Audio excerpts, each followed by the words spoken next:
We are now. I do apologize. Chris English, she lost power, so I did forget to do that. I'm sorry. Ms. Flores, can you hear us now? They should. She and John Kubicki should be able to hear us now. Yeah, she has responded. Thank you.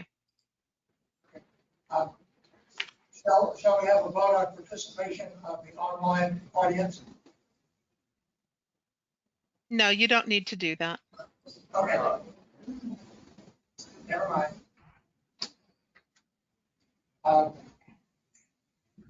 I declare we have a quorum based on the first person present in this room. Now we'll move on to public comment. 2 minutes per person. So if you're here to comment publicly, please step up, or if you're online.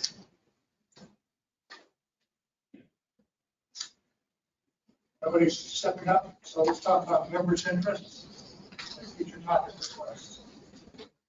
Peter Davitt, we have a critical mass Friday night, 8 o'clock, Curtis Dixon Park, meet at 7:45 by the water, by the fountains in the front. Crowd will be at 8. Don't rain, I guarantee you that. Going out.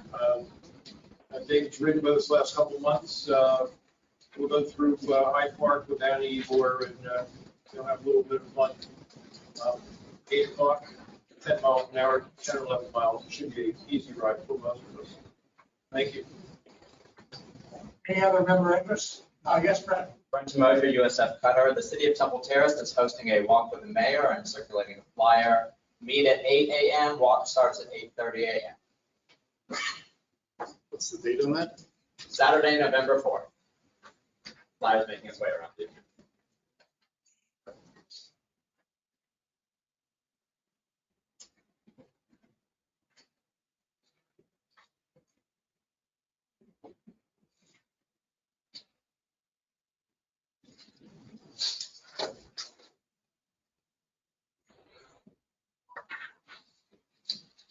Any other members' interests? Yes, ma'am. Hi, Melinda James, Department of Health. I just want to let everyone know that October is Florida Greenways and Trails Month, which encourages Florida residents to explore all of our greenways and trails. If you want to see an activities calendar or find out more information, you can go to the Department of Environmental Protection's website or FloridaStateParks.org. Kim, actually, I have one as well. Yes, ma'am. Pedestrian Corcoran, outside commission rep. I just wanted to add that we have the Hillsborough County Future Land Use section update. We have a couple more public reviews if anybody's interested in joining. One is next Thursday in Houston, in person, and then another is November 6th. That's I believe on Monday, and that is virtual. And you can find the information for that on our website, then hillsborough.org/HC and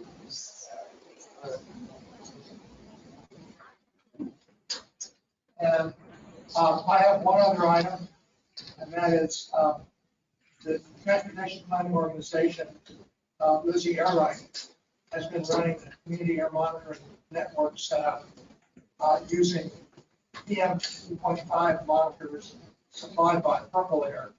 And I've actually installed one of those devices at a quickly in the church. Really, I think they're useful, and they're going to be installed along the interstate. There's going to be some environmental justice issues addressed with that. So they're having a kickoff meeting on November 17th from 10 a.m. to 12 noon at the Tampa Heights Junior Civic Association, 2005 North Lamar. That's the community building there at the former church at the corner of Lamar and Paul. So if you're interested in seeing what's happening with some very, very exciting, very localized information about air quality, please show up to that meeting and listen to what TPO is doing. I think it's great. Anyway, thank you.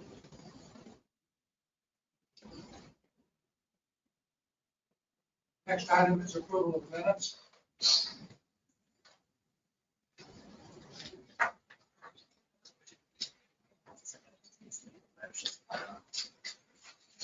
Sorry to move to approve the meeting minutes. Peter Davitt, I'll make a motion to approve the minutes as written from the meeting September 27th, 2023. Second? Glenn Watson, I'll second. Thank you, Elaine. Okay, we have a motion and a second to approve the minutes of the meeting. All those in favor say aye. Aye. Opposed, like sign. This is approved. Let's move on to the action items. First is Florida DOT Family Work Program 2025 to 2029. That's going to be presented by Shaka Raman. Hello, good evening, committee members. Can you hear me? Yes. Hi, thank you. Today, I'm going to be just giving you a brief update about the presentation that FDOT will be covering. I believe Jensen Hackett will be presenting. So this tentative work program is a list of all projects that have been that will be included in the FDOT's work program for the upcoming year 24-25. This is what will be part of our tip. And the reason why FDOT is bringing to you is to highlight a few projects that are either newly added or removed, or some change in status has occurred. And I'm here today to collect your comments or any questions that needs to be addressed. So after you hear the presentation, if there are any questions about any particular projects, please send them to me, or let me know and I can follow up. I don't have a slide to share, so I will be handing over the presentation to Jensen. Okay, I will hand it over. Can you make him the presenter? I am trying. Gail, I'm sorry. Can you take over? Yeah, I think I already did. Oh, thanks, Shaka. Thank you.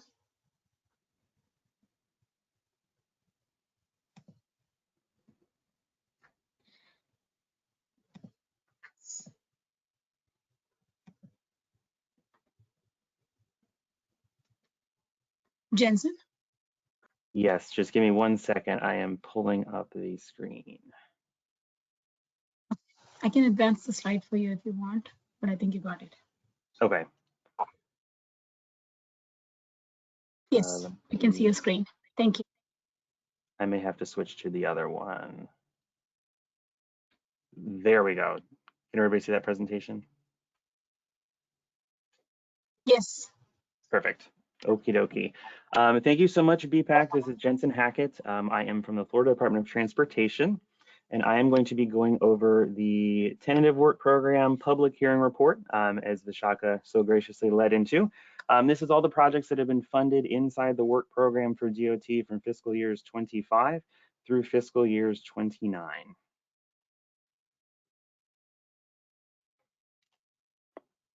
And so what I'll first do is go through the work program update process. So FDOT's work program is a 5-year plan that includes any public transit, seaport, airport, and rail projects. And this includes any type of transportation planning, intelligent transportation, such as ATMS and ITS projects, highway design, right-of-way acquisition, and other construction activities. And so every year on June 30th, the current year of the work program comes to an end. And on July 2nd, the year 2 moves up to become the new current year.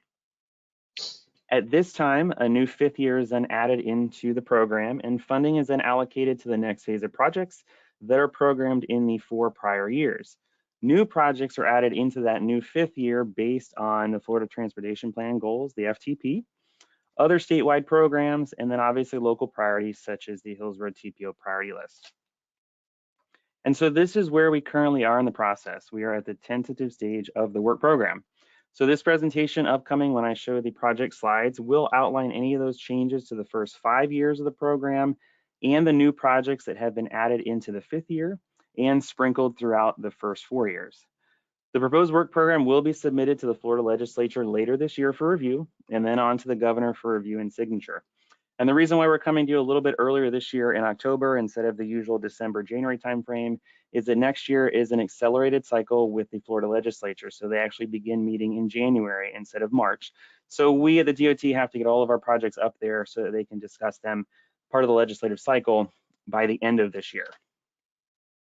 So after the governor does sign the state budget, the work program is included inside that state budget, and the first year is then considered adopted as part of the work program.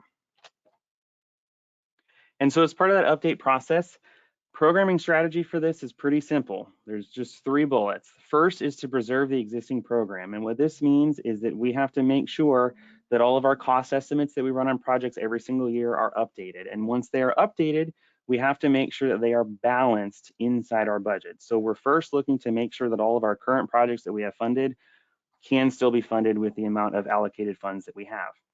Step 2 is then to fund the next phases of projects. So if we funded a project for design, we're looking to go and fund the right-of-way, which would be the next phase for that project. And if we funded right-of-way, we're looking to go into construction and fund that phase. And lastly, what we'll do is we'll add any new projects. So if there's new projects that have been prioritized by the TPO, we would look to then add those in for that first phase of funding in either the first 4 years if we have funding available, or in the new 5th. And so where do we get these from? Well, first and foremost, they come from any MPO or TPO priority. So they would come directly from the Hillsborough TPO priority list that you guys adopt back at the public hearing in June through your board meeting. The second place where we get these are from regional priorities. So these things come from things like the SCTPA, which is the Suncoast Transportation Planning Alliance, which is the 8-county body that resides over the Tampa Bay area to provide regional priorities. And these things that have come through this body are things like the Howard Franklin Bridge and the West Shore Interchange. Third is any FDOT or SIS priorities. So we have the Strategic Intermodal System, which is the SIS, that has priority needs on that as well. And we have our own needs such as maintenance and other lighting and ITS needs that then we would look to fund after funding the first 2 steps. So the project pages that I'll show next in this presentation are going to show those new projects that have been added, any newly funded project phases, deferred projects, or projects of interest to the BPAC. And this is a more holistic look at BPAC projects. So there will be a slightly different presentation that is going to the other committees and to the board. But the only thing that's going on there is some extra capacity, resurfacings, maintenance, and those type of things that I've excluded from this one. I haven't made this presentation to you all before, as I've recently come into this role as bike ped planner for the department. So I always caveat this before I get into the project pages that if a previously programmed project has not been mentioned to you during this presentation, that just means there have been no changes. So if last year you heard that XYZ project was funded for design in fiscal year 27, if I don't mention that, it doesn't mean it disappeared. It doesn't mean it ran away. That just means there have been no changes to that project. And it will still be funded for design in fiscal year 27. A complete list of all the projects in District 7 as well as statewide that will be going as part of the work program can be found at our District 7 work program website. And it's there on the bottom of the screen. It was also included in your agenda packets on the flyer that mentions that. Go there, check out everything. There's GIS maps that show you all the projects across District 7. It also gives you the phase information. It gives you the amount of funding for each phase. It gives you the dates of when those are programmed in our work program. So it's a really good resource to check out. And again, you can check out any of the districts across the state as well to kind of compare. And so first things first, up at the very top, you'll notice that there's a little Hillsborough TPO priority with the logo up there. Anything that is marked with that is a direct priority project that has come through all the committees and has been prioritized by the board. So that's what that is up there. So the first one is the TPO's transportation planning.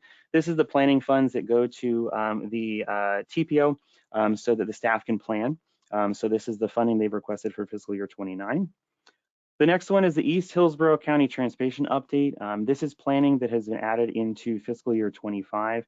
This is for looking at some of the roadway networks in Eastern Hillsborough County, just to shore up a lot of the congestion and a lot of the growth that is occurring in Eastern Hillsborough County, and just to kind of run this in concurrence with the county.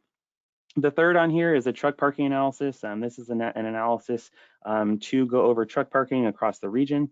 And this is planning that has been added into fiscal year 25. The next is a few transit that have been added. These are Hart bus stop capital repairs. This is capital added to fiscal year 29. And then the Hart bus replacements, this is an annual ask by the TPO. This is capital being added into fiscal 29 as well. The next are a few operations projects. The first is Fletcher. This is at 15th Street, an interchange improvement. Construction has been added to fiscal year 26 for this project. This is a SIGP project, so it's a county incentive grant program. It's a 50-50 match between the county and FDOT. The next one is I-75 at Gibsonton. This is the interchange improvement at Gibsonton Drive. Right-of-way has been added to fiscal year 25 as part of that project. I-275, this is the southbound off-ramp from I-275 to I-4. Technically, the limits are from North Florabraska to west of 21st Street. This is construction being added to fiscal year 25 for that interchange improvement. US 41 from just south of Pendula Point to Denver Street. This is right-of-way being added to fiscal year 27 for that construction project there on 41. Big Bend Road from US 41 to Covington Garden. This is part of the TRIP project, which is the Transportation Regional Incentive Program funds. This is construction being added to fiscal year 26 for that project. Park Road at Coronet Road and also Brook Street. This is adding some turn lanes as part of improvements to those intersections. Construction's being added to fiscal year 29 for those. Alexander Street at Jim Johnson Road. This is out in eastern Hillsborough County. Adding turn lanes. Construction is being added to fiscal year 29. State Road 60 at Horton Road. This is another intersection improvement. Design is being added to fiscal year 29 and right-of-way is being added into, design is being added in fiscal year 27 and right-of-way is being added into fiscal 29. US 301 at Palm River, another intersection improvement. This is another SIGP project, the 50-50 match to the county.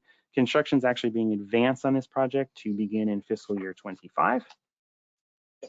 And now some complete streets projects. These are projects that involve modifications to the roadway, but also include bike ped specific improvements. So the first is McDill Avenue from Kennedy Boulevard to Main Street. Construction is being added to fiscal year 29. Campus Street and Highland Avenue. This is from MLK Boulevard to just south of Waters. Design is being added to this project in fiscal year 25. And this is North Park Road from US 92 to just north of I-4. More improvements there, adding sidewalks as part of this project is one of the key drivers to this. Construction is being added in fiscal year 25 that is going to be a goes with project with the project listed there, which is 441664-1. Some specific bike ped improvements. These are standalone bike ped improvements that don't necessarily come with any other type of road work. The first is Fowler Avenue. This is from 56th Street to just east of I-75. This is the trail facility along Fowler. Construction is being added to fiscal year 28. South Coast Greenway, Big Bend from Waterset to Covington Gardens. This is another bike path. This is construction being added to fiscal year 29. And this is actually coming from the Sun Trail funds that is funding this trail facility. The next is the Hillsborough County sidewalk gaps. These are sidewalk gaps that are on the state highway system. We are working with the TPO staff to come up with priority locations that we will fund as part of this. Design is being added to fiscal years 25 through fiscal years 29 as part of this, and construction is being added to fiscal year 29. These funds are an offshoot of the infrastructure bill that was signed. So we have found a way to make these work for improving sidewalks along the state highway system in the county. The next is the Plant City Canal Connector Trail. This is phase 1 of that. Design has been added into fiscal year 25 for this project. US 41, this is the Nebraska Avenue section from Idlewild to Paris Street. There's a pedestrian safety improvement going in this location. Construction is being added to fiscal year 25 for that. And some technology improvements that are ongoing around Hillsborough County. The first is the interstate wrong way vehicle detection system on various ramps. This is phase 2 and phase 3 in Hillsborough County. Construction is being added into fiscal year 25 and fiscal year 26 for this project. This is an important project, obviously, with the wrong way vehicle detection. But one thing about this is the phase 2 and the phase 3 in Hillsborough County will almost complete all of the interchange ramps off of any freeway in Hillsborough County. The next is Plant City Connected Vehicles. This is a priority and preemption deployment.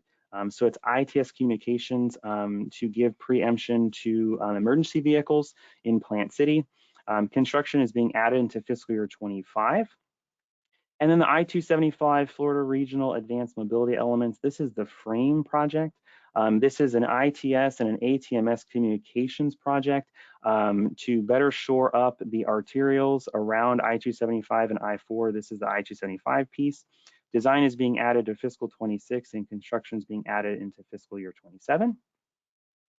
Some traffic signals, I'll go through these really quickly because it really is just updating the ITS information with the actual traffic signals that are there. The first is Fowler Avenue. This is just east of the CSX Railroad crossing to 22nd Street. US 41 at Lutz Lake Fern, Sunset Lane, Crystal Lake, and Crenshaw Lake Road. These are traffic signals with design in 29. And then Hillsborough Avenue at 56th Street and Harney. This is also design being added to fiscal year 29 for those traffic signal updates as well. US 92 Nebraska at Chapman Road, traffic signals as well, design in 29. US 41 at Bird, this is design being added to 29. And Dale Mabry at Lakeview Drive, again, a traffic signal upgrade here, design being added to fiscal year 29 for that project. And so in the grand scheme of things, what does that mean for Hillsborough County? Well, the total funding in the 5-year work program is just over 1.5 billion, sits at 1.633. Of that, there's all these pots of how that is broken down.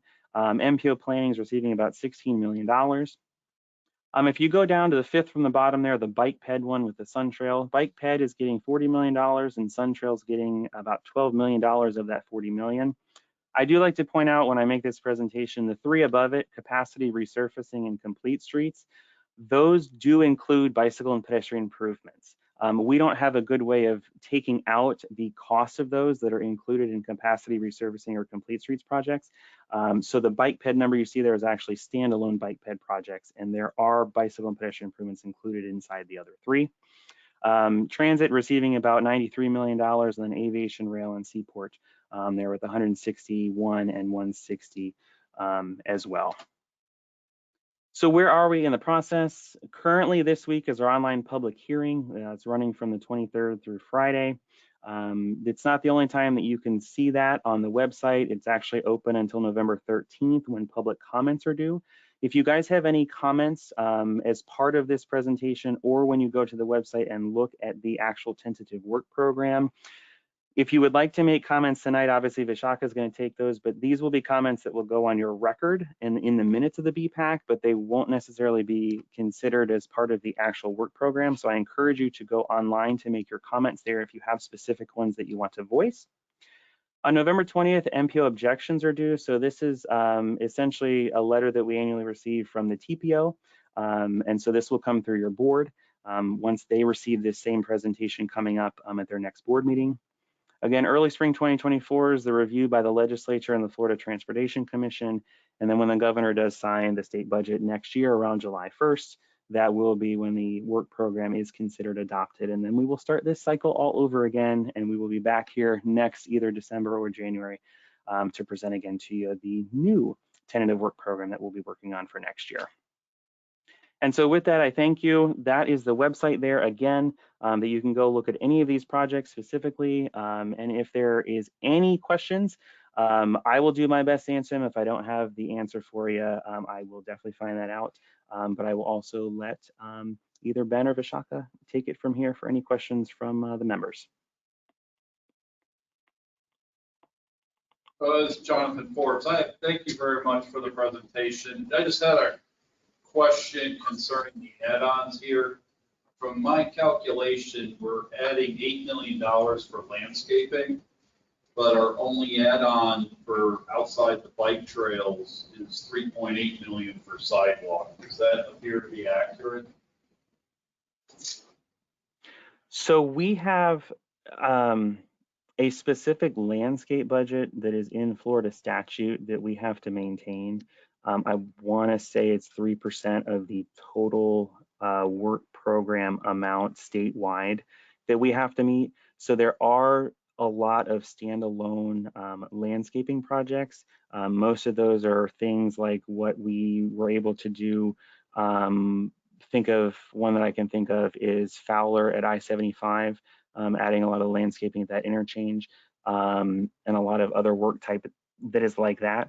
So I think that may answer your question. I just didn't put them on here because I didn't think it was pertinent to bicycle and pedestrian projects. But that essentially is where that number is coming from with that. It seems like quite a large amount, but it's because we are bound by statute to provide that much in the budget. Thank you very much for clarifying. It's statutory, but I just also wanted to get on the record that it was a $3 million add-on for plants versus basically $3.8 million. $8 million for plants versus a $3.8 million for sidewalk. I just wanted to get on the record. Thank you. Okay, we're gonna, we need to vote to approve this or to move forward. So entertain a motion to approve. Jim, we got one more question. As a BPAC member or as a board, is there anything that we can do to get something onto this plan? I mean, under this TPO priorities, is that how we get, like, let's say we've got a list of top 10 things that we're working on. So we've narrowed it down to the top 4 or 5. How do we get them on this order, on this, group of things so they get funded, and D&E and all the rest of that gets done? Is there something we can do, or how does that happen?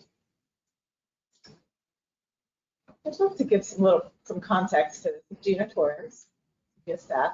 You can hear me, right? It doesn't feel like I'm projecting, but as long as you can hear me. Just for context, what you're seeing here is during that entire process of adopting the TIP in June, where you've received presentations leading up to that and you've weighed in on the different priorities that the TIP, what we're moving forward for priorities. Table 1 is the projects that currently have funding. Table 2 in the TIP are those priority projects that go through a lot of back and forth with the committees and the board. So what you're seeing is a list of projects on that table 2 that have already been prioritized all through the year. We meet with our jurisdictions, we find out what they want to, move forward with. We encourage them to, do different things depending on our studies or what our committees are saying. So they've gone down the line of what they could fund. We were hoping it could even go further, but it was as much as DOT could find funding for it to run down that priority list, that priority number 2. So the time to do what you're asking for is during the TIP development process. That's my message. Right. Because we've gone through for the last 4 months, we've had a presentation of what streets and intersections and things that we were looking at and narrowed it down. And so and part of my point is, okay, so other than sitting here talking about it, what's our next step? So our next step during the TIP process is to get it in front of the right people so that it can start sort of moving forward. Chris, do you want to say something? Yeah, I mean, not to that point, but I did want to have a comment if Peter's questions can satisfy. Are you done? I'm good. Okay. And so I just, this is Chris Fellerhoff with Hillsborough County. I just wanted to point out and acknowledge that that was a long list of projects, but to kind of illuminate for everybody, there is a South Coast Greenway project that was mentioned. And if you look at the extents, it's very short because what it is the overpass over Big Bend Road, which is an expensive item, and we're very thankful that DOT is going to participate in helping us get that built. So that's kind of, and that I believe, Jensen, that's the Sun Trail project funding that you might have been referring to, because yes, that corridor, the South Coast Greenway, is our intended Sun Trail connection to go south into Manatee County. So that's, I believe, probably the first instance of us, fingers crossed, getting Sun Trail funding attached to a specific project in the county. So that's exciting to see.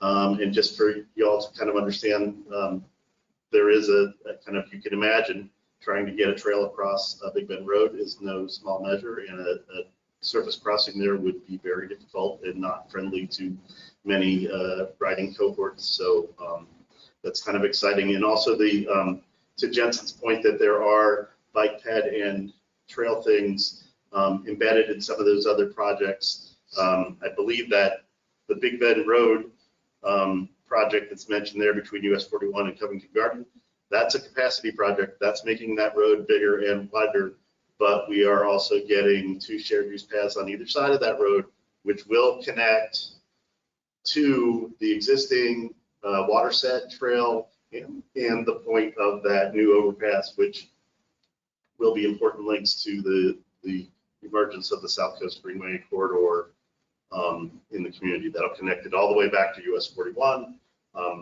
Maybe not everybody's ideal trail environment, but it's going to be a much needed addition into what is a pretty harrowing bike ped environment presently. So that's just to kind of help you visualize what some of those projects actually are in the county's involvement on those. So we're pretty excited that those are moving forward, even if it's at the end of the decade.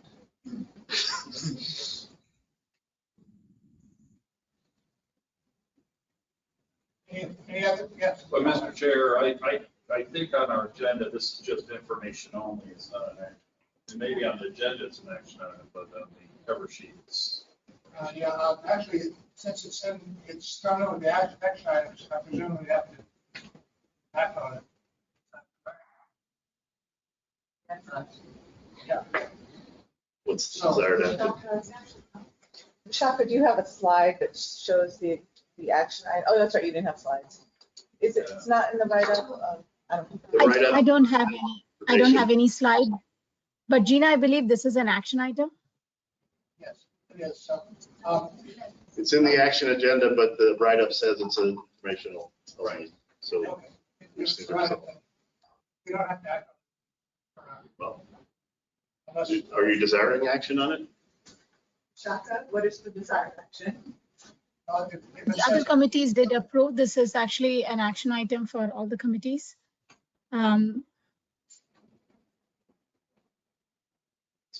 If you need a motion to make it. I would, how we have been presenting to the other committees is we have been taking action, recommended action to the TPO board for approval. That's a yes. Vishaka, what is the recommended action to have the BPAC forward the Yes, work program to the TPO for their approval? yes, Gina. The action item would be approve the tentative work program and recommend it to the TPO board for approval. So, I'll make a motion. This is item A under action items, Florida Department of Transportation tentative work program, fiscal years 2025 to 2029. I say that we forward this to the TPO in a positive way, I guess. So, we have a motion, we have a second. Second to approve it. Okay, thank you, Ms. Cruz. We have a motion and a second to forward this to the TPO. All those in favor say aye. Aye. Opposed, like sign. Thank you. Excuse me, Chair. Yes, Who made the original motion, please? Peter Davitt. Peter Davitt. Thank you. And did I hear a nay vote? Yes, you did. Yes, you Shaka, did. works. Thank you. Okay. Item B, 2050 plan needs assessment, congestion management, crash mitigation. Ms. Robin, you're up. Can I get the control for the screen, please? I'll get it.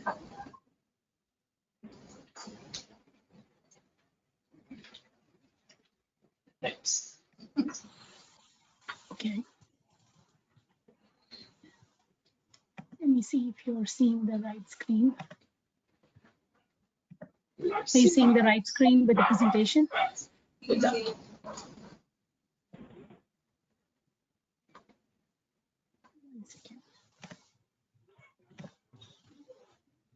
Okay, so let me start with the presentation. Good evening. This is Vishaka Shivraman, TPO staff for the record.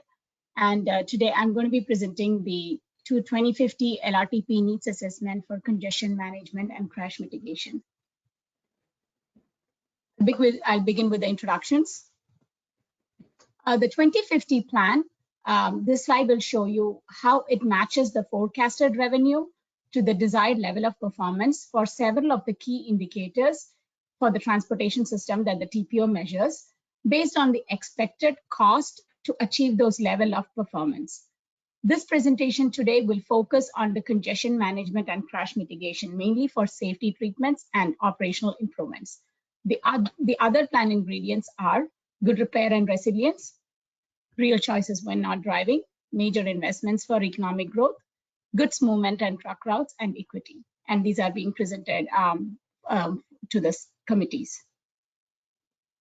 This slide will show once the public has decided what level of performance it desires for each of the indicators, we will estimate how much cost would that be needed and how we will match the revenue to that condition. This next section explains the methodology for forecasting crash and congestion performance, and it will also explain how we estimated the cost to improve the performance. This slide, I will just quickly explain to you. This is a slide that will show how we develop the needs. We worked with a consultant who used a proprietary sketch tool to generate these forecasts. The tool takes outputs from the Tampa Bay Regional Planning Model, and it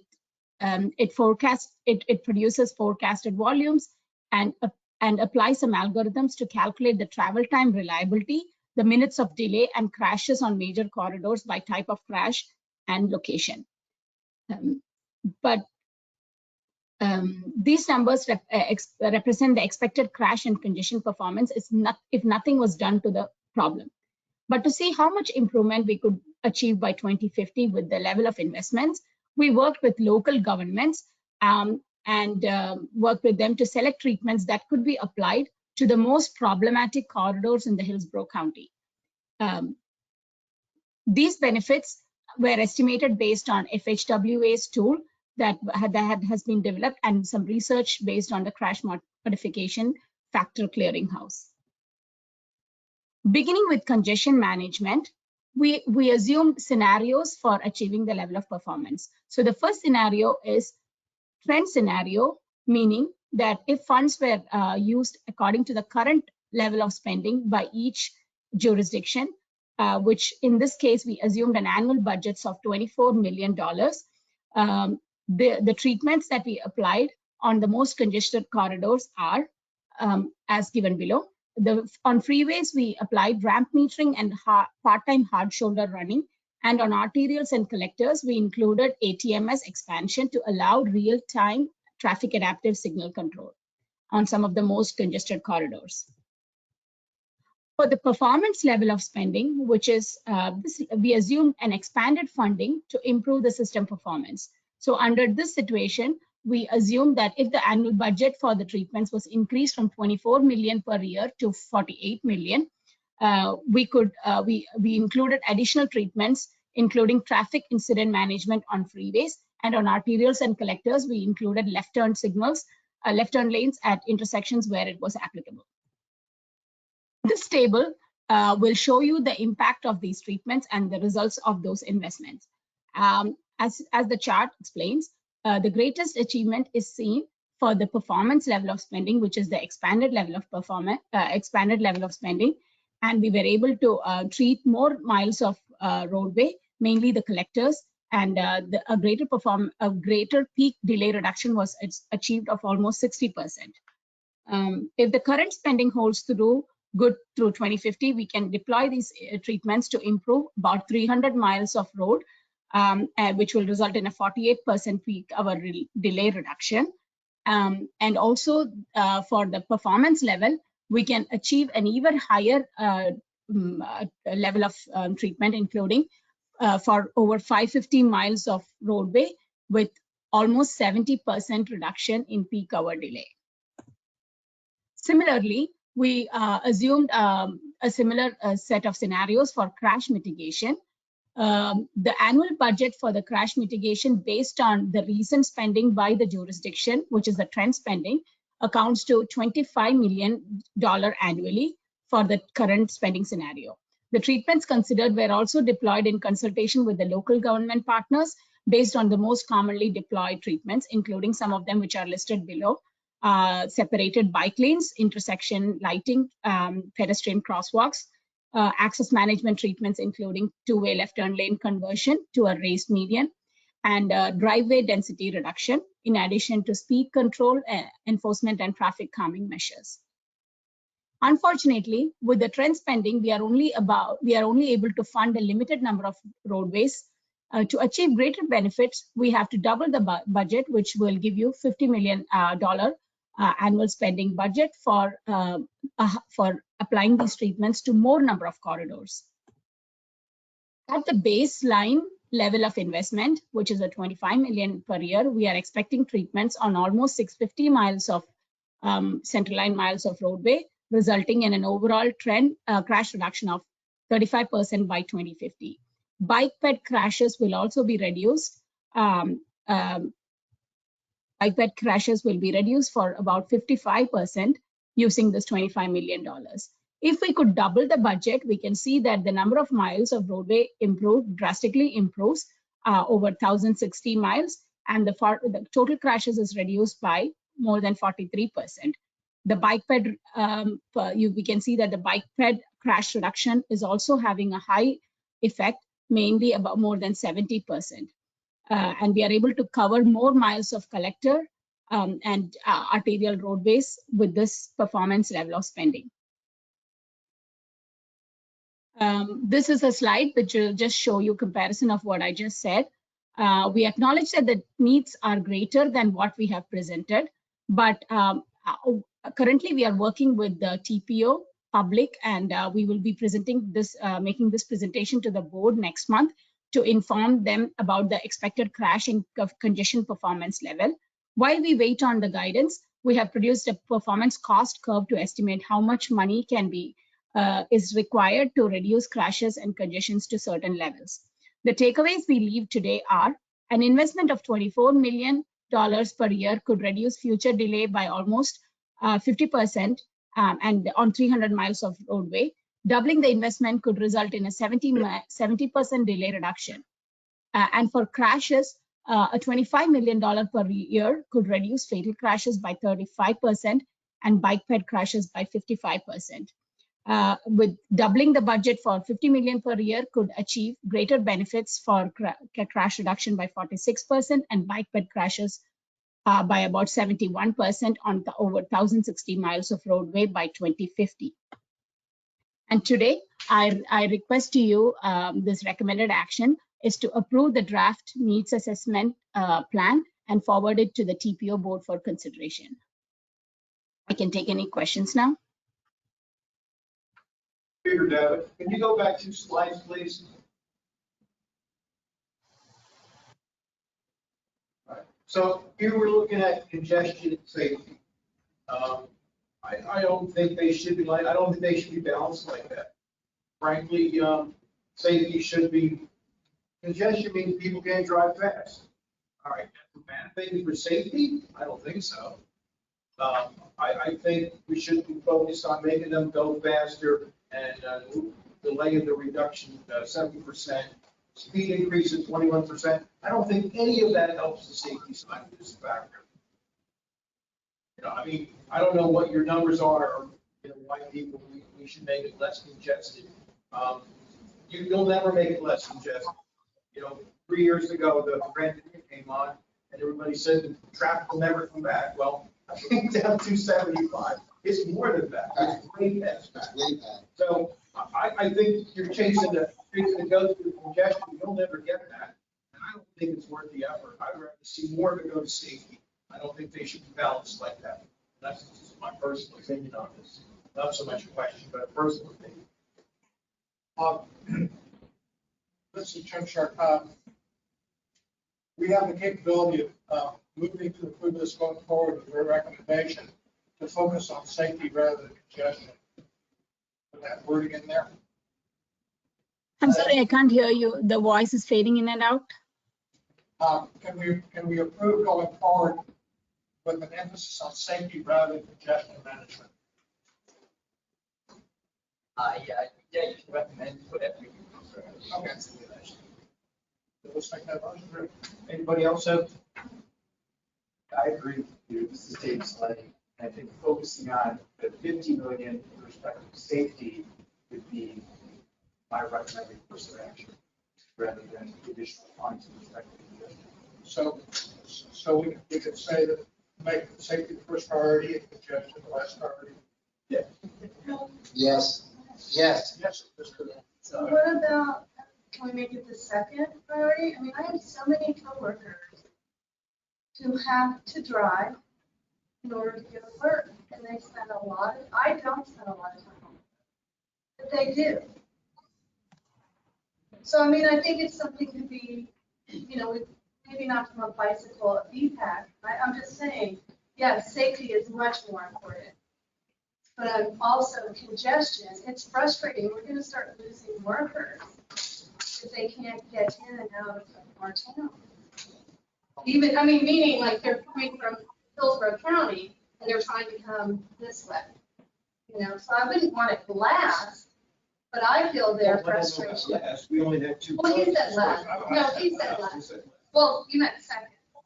There's only two choices up there. Well, I meant if they were going to take it back and put it, well, you know what, we're not going to worry about congestion.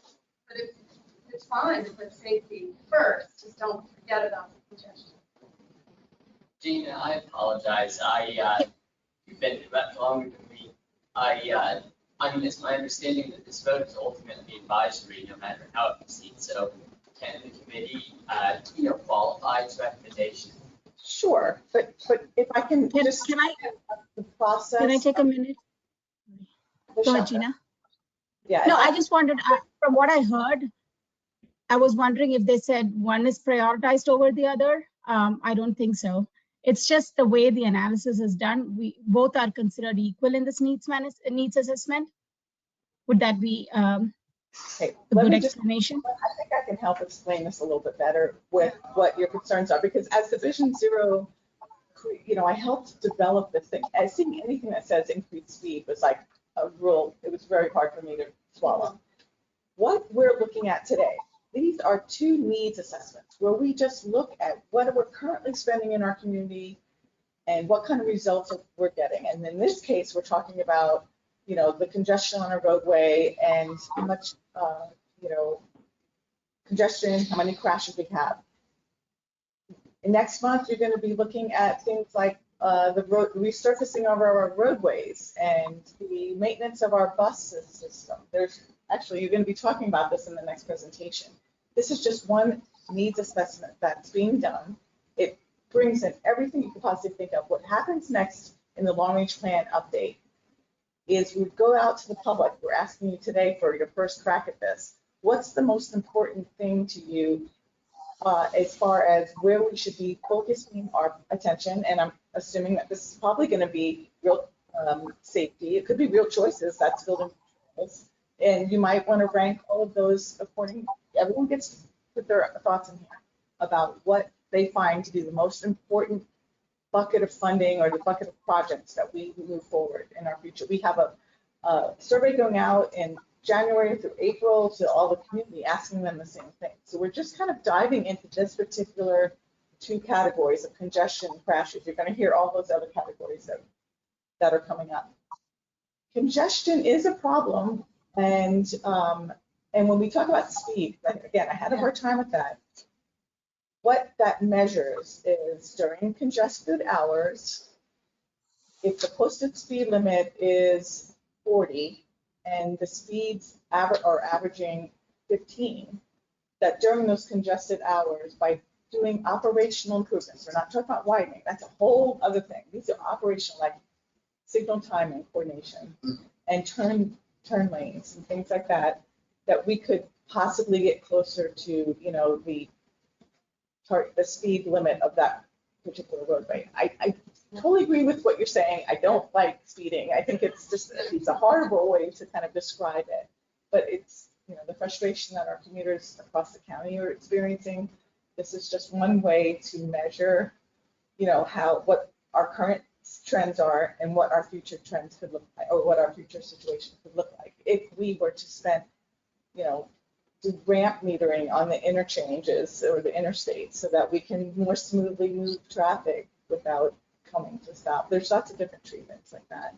But I hope that clarified it just a little bit, that this is moving through the process of the LRTP, and then we'll be having everyone tell us, well, that's not as important to me as these things. I just listening, I'm trying to clarify for myself because sometimes the scope of these processes gets really hard to come. What Vishaka presented tonight, if I'm correct, is a pretty, while substantial tonight, is a pretty small slice of a much larger effort of the LRTP, and what its function in that larger document is to say, if we spend this much money towards this problem, this is how much we might expect the needle to move on the way we measure it. And it's not yet prioritizing how we're actually going to spend any money. It's saying what level of investment would be required to make impacts on those things. Is that correct? That is absolutely correct. So our approval of this is not making a priority judgment. It's just saying The this methodology document and the way- explains what the impacts of investments would be to help then set us up to make those choices. Can I also add one more thing here, real quick?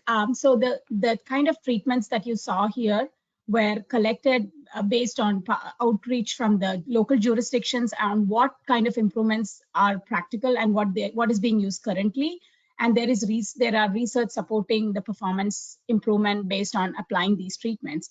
So like Gina and Chris said, these kind of treatments, if we are selecting this as a bundle, this is what the level of performance we can achieve. So it doesn't necessarily say what we are applying on which corridor. It just goes on an average that these are the set of improvements that could be achieved that could be applied to achieve a desired level of performance. And the base trend spending scenario and the performance spending scenario are two different amounts. The base trend is what is currently being spent. So if we continue to invest this much dollar for the next 20 years, we will only achieve this level of performance. But we can increase the amount, then we can achieve more better performance. So that's what this basically looks at, if that helps. And let me just also, for my own edification, understand that there will come a time in the LRT process where the kind of motion that was being discussed will absolutely be asked for the BPAC to say, yes, favor this investment or less than that investment. I think this will all make a lot more sense in the next presentation, to Okay. be honest with you, All right. what the Ben's going to do. I think that's next on your agenda. But the time being to move forward, we have to vote to approve this. And move forward to TPO. Sure, I mean, yes. That's the request. We're looking for needs assessments to be supported by our committee. I still think if you'd like to caveat it that, that you have some concerns about the focus on congestion management, I don't see a problem with putting that in the action item. And let's go. You want to make a motion to system safety? Wow. All right, it's Peter Davitt. This is item B in the action items, 2050 plan needs assessment for congestion management, grass mitigation. I move that we go forward this to the TPO with our approval. We would also like to emphasize that we would prefer to see more emphasis on safety and maybe less on congestion, understanding that both are not necessarily equal, but both are important. Second that motion. Okay, Mr. Slatey, seconded that. So we have a motion and a second. All those in favor say aye. Aye. Opposed, like sign. Thank you very much. Now Thank you. Yes.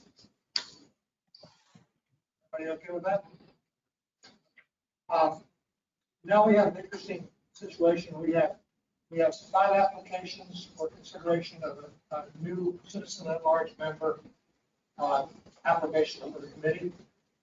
And the agenda that you saw has these people basically gives a little thumbnail of their experience and like that. And Ben has a little bit more on that. Let's go. Absolutely. Thank you, Jim. So, yeah, it's an election day of sorts, an advisory election. But we have 5 candidates right now to fill 1 vacancy for our citizen at large position on BPAC. And I'm sorry, really should have printed the applications out, but it would have been 5 or 10 pages each and kind of a mess in your packets. But yeah, you got it in, the applications are in your packet. Yeah. Yes, the email. So I was thinking that maybe we could start by just spending around 10 minutes just going through those applications, and I'll pull them up on the screen as well. And then I'll set up a vote really quickly, and you can just pick your favorite candidate and vote on it once we get through that. It will be a mentee poll, just like what we did with the top 10. Hi, Melinda James, Department of Health. Before we go into the actual individual applications, I just have some questions about, I guess, like the member at large position and how it was advertised and like things like that. Would you be able to give kind of a brief summary of like how long someone would be in this position, like when were these applications submitted, like how did we solicit these, how did that all happen? Sure. I have forgotten how, is it 1 or 2 years, Jan? It's a 2-year term. Okay. Bylaws, but it's a 2-year term, I believe. And we put them in places that only people that are nerdy and really like government probably are looking at. But, on our Facebook, social media pages that we advertise that there's openings on our committees. Gosh, it's probably a bunch of other ways. Probably, we could do maybe a better job at soliciting this, but we do list it on social media. Okay, thank you. I know one of the newer members, so I'm just really happy with this. I had a question. Is there a reason? What's the reason for the vacancy? Did someone's term expire or someone drop off? Or I would need to pull up. okay. I don't know. And how many of those at-large positions are usually on the? Trying to remember. It's more than one, of course. Mr. Watson has a comment? Yeah. Question answered. What's that? Is my Did you question answered about vacancy? Reason for vacancy? He wasn't certain, and I'm just curious how many of those positions. I'm not certain of the reason for vacancy. If you give me 30 seconds, No, I will okay. pull up our member list and remember just how Okay. many at-large citizen members we I'm have. just trying to look for a little context. Yeah, no, not a problem. Especially if we've got 5 applicants, that's great. I'd love to have that much interest on the Greenways Committee. Yeah, I would also add that one sort of advertising that we have done for BPAC is basically when somebody applies to another committee that's full, for example, Livable Roadways Committee, we kind of redirected them and suggested come apply to BPAC. I'm pretty sure at least 2 of these applications came in here in that way. So my only comment on this, reading all of those applications, there are several that are good. I think would be good fits. I'm a little hesitant to be able to pick the top one. So, I suggest that if we're going to vote to fill one spot, to be more fair, like a ranked voting or something. I agree 100%, and I like to imagine myself some sort of nerd for election methods, I'm probably not, but I wanted to do like a ranked choice sort of instant runoff type. I could not find any platform to do that online that was efficient. So I'm thinking that what we could actually do would just be, we'll vote, it will just be choose one, and then the candidate that gets the fewest votes, we'll just eliminate them and do a runoff vote until we come out with the majority. So that will be, in practice, that will be the same as the sort of ranked choice. It's just a little bit less efficient. Might take us a few minutes. I have a question. Are any of the applicants present? I am not so sure. Let me look through the list of attendees, but Well, the only person you don't know are you? Is there With this person that just left the room. Person not on, right? Yeah. Okay, I can know that. Or yeah, it's anyone online. Online was what I meant. Yeah, I think yeah.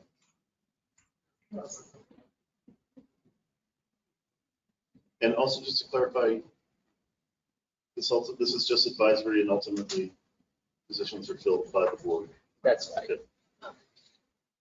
Excuse Okay, me. it looks like we have 12 at large. Excuse me, Ben. Yes? You do have 12, and the seat became open in May of this year. Oh, wow. Okay. Thank you for the heads up, Gail. Yeah, and as And far as, our other 11 are currently filled and active. yeah, this is the only Okay. existing vacancy. I know.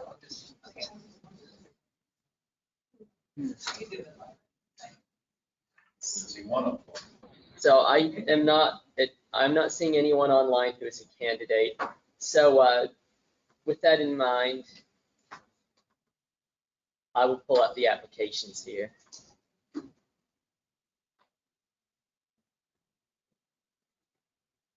How are we doing this poll again? Basically, it's just going to be a normal vote where you pick one candidate, and we'll see how the results come out. And if nobody gets a majority, we will just eliminate the candidate who got the fewest votes, hold the vote again, and keep doing that until we come out with one on top. Doing something about Yeah, I will share the Mentee code in a minute. It's the same format as what we did for the top 10. You want to ask if everybody already looked at the application? Yeah, that's fair. Is there anybody who wants time to review the applications again, or? Or have they already? Yeah, go ahead. I want to go. Okay, yeah, cool. Yeah, and so they should be in your email, and I'll pull them up here too. Would anybody like me to just share highlights from each person's application? Yes. Understood, okay. Right, so one of our first candidates is Brandon D. Littleton from Lithia, Florida, works at Half Associates. And here we go, this is the entry that's most interesting. Ooh, no, I do not want to leave the one. Okay, right, so he's an environmental professional, consultant, expertise in natural resource assessment and policy, GIS and mapping, permitting for private and public development, energy development and asset management, a long 20-year career, multiple environmentally related projects and planning work.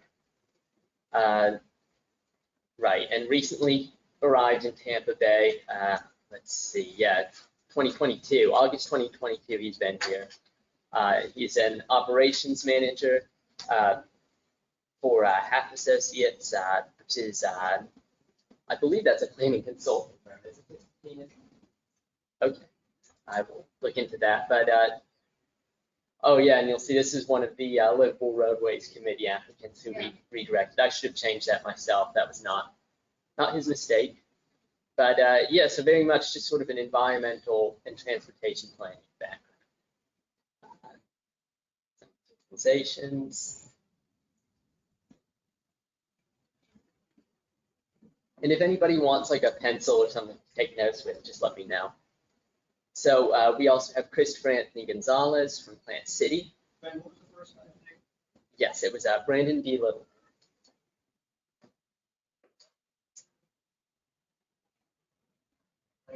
Not a problem. Okay, right, Christopher Gonzalez. Looks like he has been in Hillsborough County since 2021. He's a registered nurse, strong personal interest in multimodal transportation, tries to get around without using his bike as much, without using his vehicle as much as he can. Yeah, it looks like it's just that interest in bicycle and just multimodal transportation that drew him to apply. Then what was this person name? Yes, Christopher Anthony Gonzalez. I will start going through the names twice just to, no, very fair. Okay, so we have Gene Peters from Brandon, Florida, works at Height Design. Let's see. Also, Hillsborough since 2022.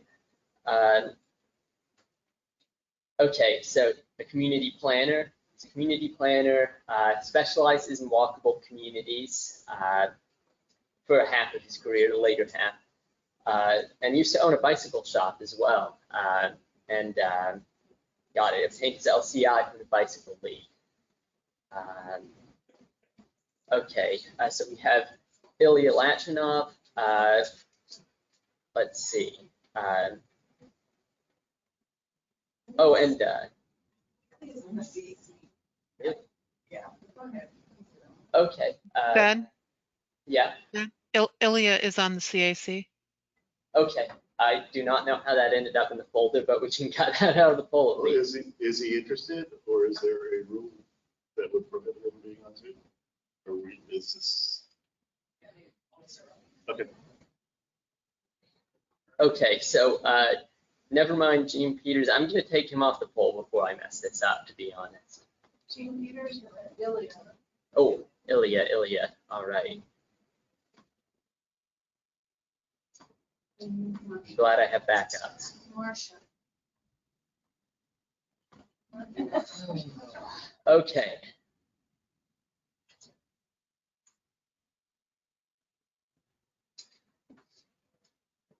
Wait. Okay, so yeah, it was Ilya who we removed, right? Right. Okay. Okay, so Marcia Oder. Right. Let's see. Been in Hillsborough County over 20 years. She has been a life insurance agent, registered representative. Has lived in unincorporated Hillsborough County since 2001 in Palm River.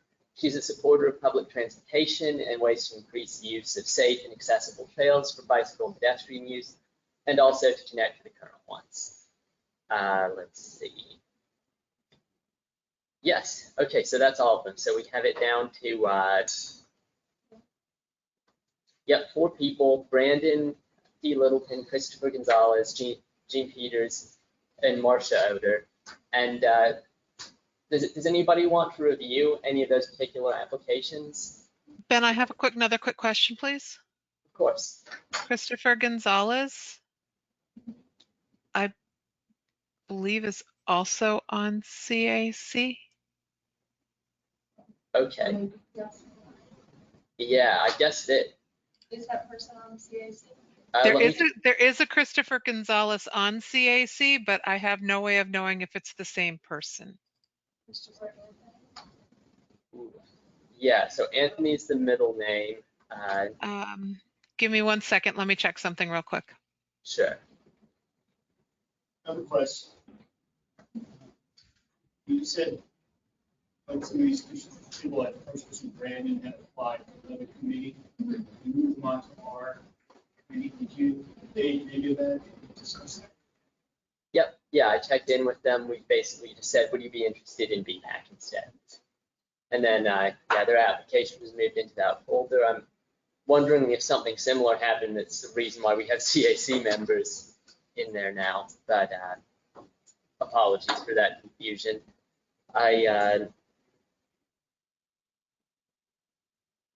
Yeah, Gail, you said you needed a few minutes just to look into Christopher Gonzalez's. Yeah, I'm checking the master roster sheet. Okay. I do have a question while Gail looks into that. So I see on Marcia Oder's application, I think she's the only one that has a question in the past 12 months to give your household receipt, Medicaid, SNAP, WIC. Why is that? Was the application like different, or did it change?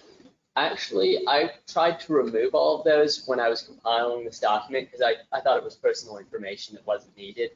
And I must have failed to remove one by mistake. So my apologies. So no, I mean, I think it's an interesting question because on one hand, yes, it's personal information, but it also, I think, brings an interesting perspective as to who are the members of this committee, right? So like, if everyone is kind of in the same socioeconomic bracket, that includes the voice of people who like may rely on like biking and walking as like main sources of transportation. So I don't know if like in future applications, if there might be another way to capture that. Those standard questions for the committees. Yeah, our applications are standard. I just want to add that our Citizens Advisory Committee made a change to the way that they're configured, and they are demographically and geographically and appointees. So there are a wide range of what you're trying to put your head around, that we could actually map to where any of the committee members live, if that helps, because we do have our areas, No, needed and- areas, but. I think that's By- great. No, I think that's great Yeah. for the citizen advisory, but I think there's still value even on impact on local roadways to have that Yeah. kind of diversity of membership. I really agree, and I was torn on it, but I think in some ways, even wrapping our head around if those types of representation issues, whether it's geographic or demographic, are to be considered, it'd be helpful to see also what's the status of the other 11 active seats, and is there a representational consideration to be made on choosing among these people, not just how, the eloquence of their statement of interest, I guess, which, is important, but I think if we are to throw that into our consideration, it'd be good to know what the status of the balance of the committee is in those, which I'm fully expecting and appreciate that you probably don't have at your fingertips, and it's not a judgment on your preparation, but I think it's a question that if that's part of the consideration for, especially when we're choosing among 5 people and we know we've got 11 seats filled already. yeah. It might be useful to know. That is very fair, and I think that these applications, when they were submitted, they actually became public records available, probably buried somewhere on our website. But yeah, so a lot of that information is available. I guess the way I see it, we can try to move forward with an election now, and we might set it up in such a way where if Christopher Gonzalez comes out on top, for example, we could vote to qualify it in such a way that if he's already a member of the CAC, our recommendation just switches automatically to the second place winner, for example. That's very good. Okay, Ben? so that's one option. I mean, if we want to consider more the idea of representation and sort of parity, we could also just vote to delay the recommendation. Excuse me, Ben. Mhm. The Chris Gonzalez that you have on for your application, what is their city notated? Let's see, it says Plant City. I believe he's on, I believe that is the same one that's on CSC. Does it have an actual address? If not, No, that's but okay. I But can find one, it just might take a few It minutes. says he works at Baycare Health System and. I don't have that much. I have the address in the city Okay. on the master roster. Does it have his birth year, 1994? Yeah, I'm going to say that he's on CIC. And his educational history is Florida Gulf Coast University and Lake Highlands High School in Dallas, Texas. And he's lived here 2 years. And he's a registered nurse. And wouldn't you know that he should be on 2 committees? Yeah. Wouldn't he know that? But He was on the CAC, that he should not be assigned to this. Still in, he's still.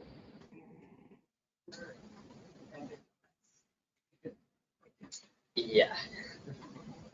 he's just enthusiastic about committees. He's probably a different guy. Okay, well, So we believe it's the same person now? I think we are. I have verified 2 points of information, one being the city and the other one being the birth year. Okay. Okay. Yeah, that sounds pretty about as clear as it gets. If we find out that we were wrong, though, I don't know. Where are all of you leaning right now? Should we move forward with the 3 that we have now, or vote to delay and consider the applications with more of the demographic information? So, sorry to interrupt. I wasn't saying to delay today's vote. I just noticed that discrepancy between the applications. Like, I think we're fine to go forward. I just think for future openings, it's something we should take a look at. Okay, yeah, I agree. That's a good call. Yeah, and I didn't mean to put words in your mouth. That was my own thoughts. Okay, let's see. No, we have 3. Yep, 3, the Menti code, it should be at the top of the screen.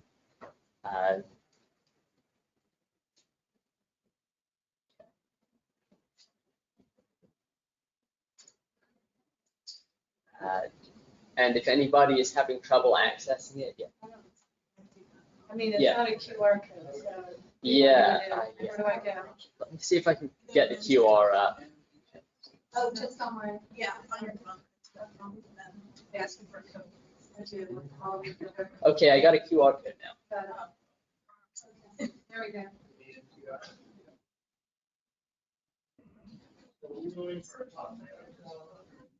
Yeah, just the one that you think is best. And whoever comes in last. Say it again.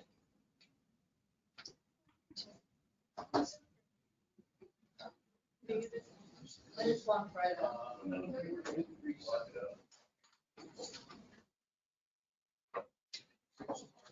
Is it open for voting? It should be, yeah.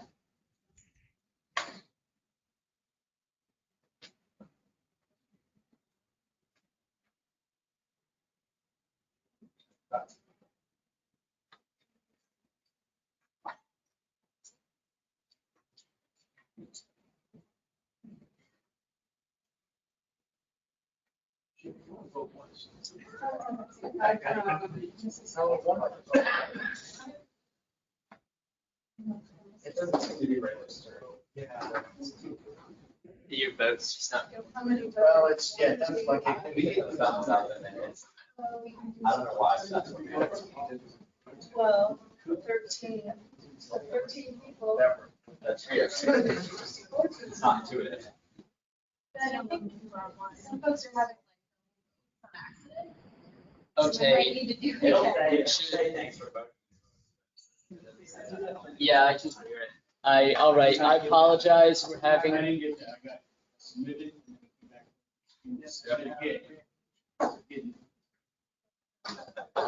Thumbs up. We can do this by hand if we have to, but I'm going to start by just trying to clear it and start all over again.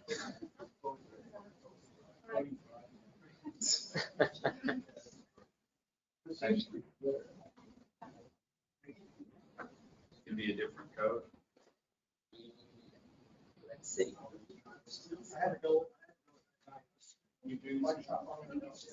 Yeah, looks like the same code. So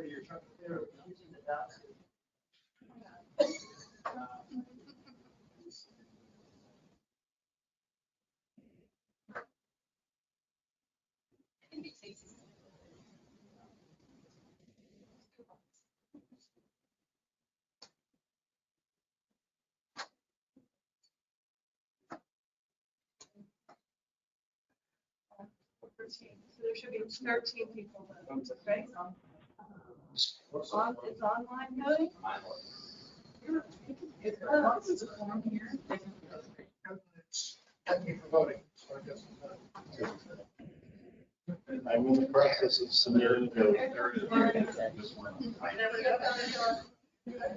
well, going back. Now it's all real. It's only 5.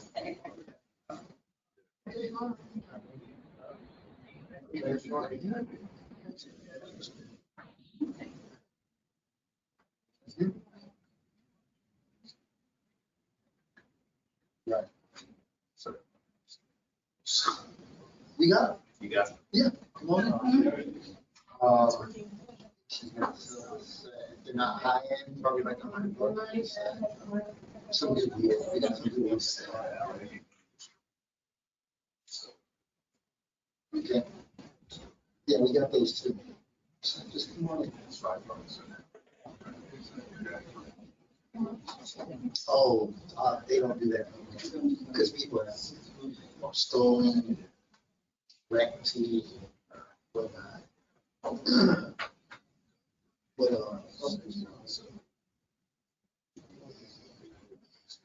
Maybe we should show our number this week. Yeah, I bet. Well, it's got the same trend. Have a little conversation, get the population. It's taking a while for mine to. Okay, So just come on by and have a.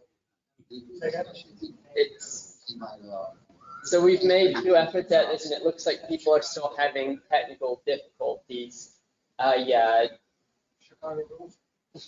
So we could try to do this again, but I did notice that obviously in both rounds of voting, it seemed like there was an overall preference for a particular candidate. One option would be for somebody to make a motion for BPAC to just immediately endorse that particular candidate. I'll make a motion to endorse Gene Peters as a. I second that. Okay, Mr. Watson endorsed Gene Peters and seconded by Mike Disco. Mike Disco. And so we have all those in favor of shortlisting Mr. Peters, say aye. Aye. Opposed, like sign. Was that Mr.? That was online. Okay. Thank you. Let's invite Mr. Peters. Got it. All right. Thank you for bearing with me on the. So does this endorsement go then to the board? Yeah. Okay. So I guess Jim, do you want to introduce? Second. So Jim, I guess we're good to move on to the next agenda item. Okay. Status report. 2050 plan revenue forecast and initial discussion of cost reasonable scenarios. Go for it, Ben. Thanks. Let's see.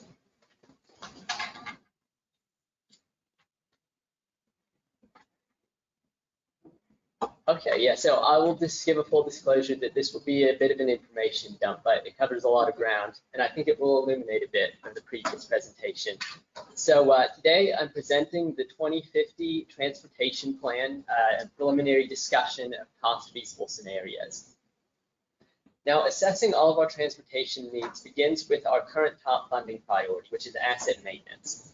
Looking first at pavement condition, we've estimated that if the current trend spending of $137 million per year continues to 2050, then 27% of roads can be resurfaced every 12 to 20 years.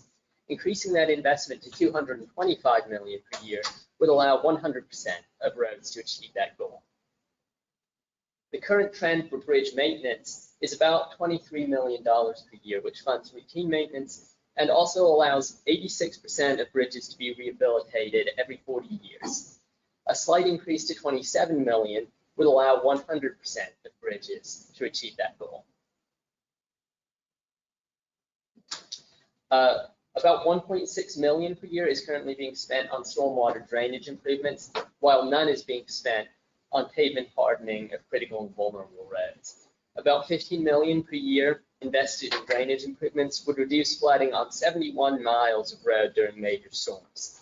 With 67 million per year, those same 71 miles could be hardened and raised to prevent flooding and ensure that those roads remain passable for emergency responders and freight, as well as allowing people to access critical destinations sooner after a disaster. Moving on to the Vision Zero category, 25 million per year is spent on safety treatments. And if those investments are optimized to focus on the arterials with the highest crash density, we could achieve a 35% reduction in serious crashes and a 55% reduction in bicycle and pedestrian crashes by 2050. If we bump that investment up to 50 million per year, we would see slightly diminishing returns, but still achieve a 42% reduction in serious and a 71% reduction in bicycle and pedestrian crashes. This feat could be achieved by implementing a combination of low-cost treatments spread over more than 1,000 miles of roadway, including lighting, crosswalks and signals, bike lanes, raised medians, and just other general traffic calming projects. Traffic delay and congestion can be improved using lower-cost operational treatments to smooth traffic flow. Understanding the benefits of these treatments is a little tricky because we're measuring the reduction compared to a worst-case scenario. If we assume that no improvements will be made for 20 years and the roads become more and more congested, that's the starting point to measure the impact of these projects. Maintaining a $24 million per year investment in operations would bring a 48% delay, really a reduction by 2050.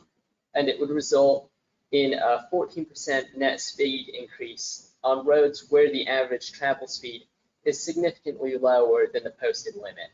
And doubling that investment, that would bring a 70% delay reduction and a 21% speed increase. And just for some context here, these speed increases that we're talking about are generally, they're emerging from eliminating congestion, cars idling, going 0 miles per hour on a road, and then maybe they'll increase to 10 miles per hour from there and start moving again. It's not an increase in the speed limit per se. And some interesting context there is that an idling car is dangerous in its own way because they release pollutants and diminish air quality. And so there is a certain amount of safety concern involved in that as well. Just thought that was some interesting context. But all of this could be accomplished with some combination of projects like ramp metering, rapid crash clearance, and part-time hard shoulder running on freeways, as well as computerized signal control and timing on the most congested arterials. Now, in terms of bus service, HART's current capital and operating budget is about $160 million, with 9 routes having service of 30 minutes or less. 19 of those routes come every hour. I'm sorry, no, it's 9 routes have 30 minutes, have 30-minute service, and then another 19 come every hour.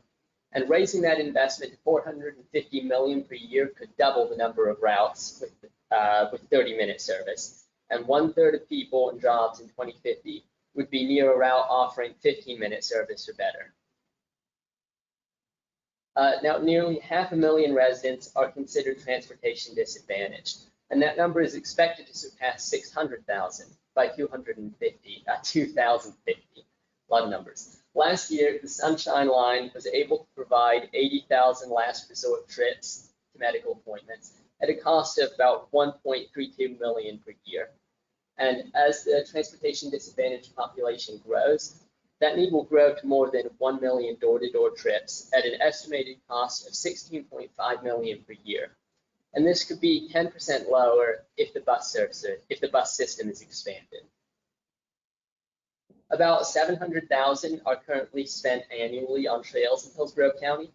If that trend continues, we could build about 10 miles of new trails through 2050. And if that investment were increased to $3.5 million per year, we could build 40 new miles of trails and side paths.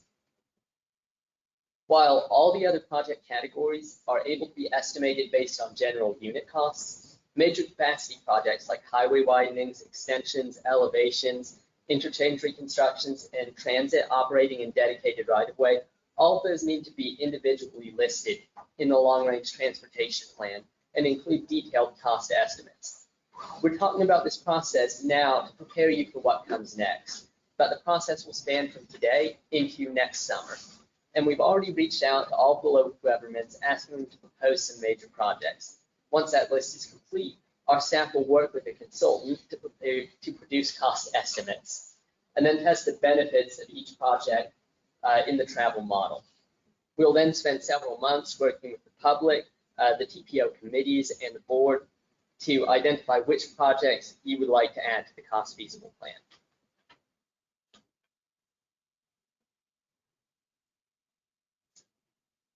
So what does project performance mean in particular? This sample spreadsheet that you have up here, it gives an indication of how you might choose to assess the impacts of each project. It is not exhaustive. Modeling is a very technical exercise, so not all of these acronyms may make sense now, but we're able to produce jobs served, vehicle hours of delay avoided, vehicular emissions, vehicle miles traveled, speed estimates, and ridership estimates. And if you'd like us to produce something that isn't shown here, our staff will work with consultants if we can to see if it's possible. Now, as for freight movement needs, some freight projects are considered a subset of major projects. And this map and table show treatments identified as part of the 2018 Tampa Bay Regional Strategic Freight Plan. And they include capacity improvements, grade separation, and operational improvements to improve truck movement and reduce delay along major corridors.